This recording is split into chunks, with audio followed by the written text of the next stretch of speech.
Example 3, complex numbers. A complex number have real parts, which we call A, and an imaginary part, which we call B. So it's like A plus BI. So we've got our example down here. This is your A because it's the real part, and this is B because it's got the imaginary. So for example A, find the values of x and y that make the equation 3x minus 5i equals 6 minus 10yi true. So what you're going to do, you're going to set the real pieces equal to each other.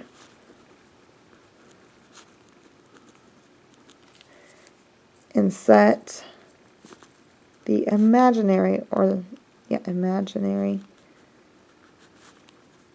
pieces equal.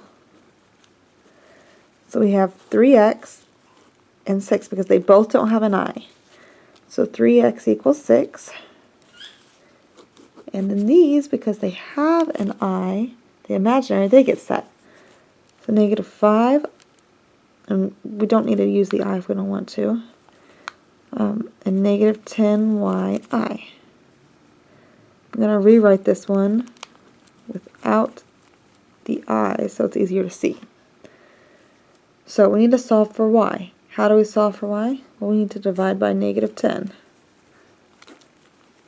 Negative 5 divided by negative 10 is positive 1/2. So that's what your y equals. Your x, 3 times x is 6, so divide by 3.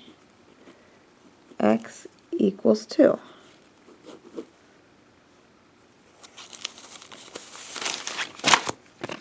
Going to do the same thing here. Find the real pieces. The real pieces are the 2x and the negative 8. So 2x equals negative 8. And the imaginary, so negative 6 equals 20y. So it's all for x. We need to divide by 2.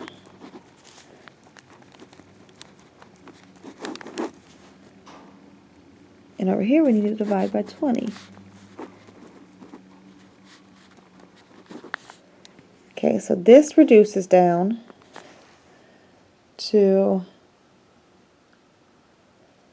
negative 3/10. Either do that in your head or do that in a calculator. I just divided both top and bottom by 2. Okay, try it. We're going to try C here. Same thing. Set your real pieces together. So negative 8 equals 5x. Set your imaginary pieces equal. So 6y equals negative square root of 6. I need to divide by 5 over here. This is going to give me a fraction. Negative 8/5 equals x. I can't reduce it, so it's done. This one, since the 6 touches the y, needs to divide by 6. Negative square root of 6/6. That can't be reduced either, so it is also done. Try this one on your own.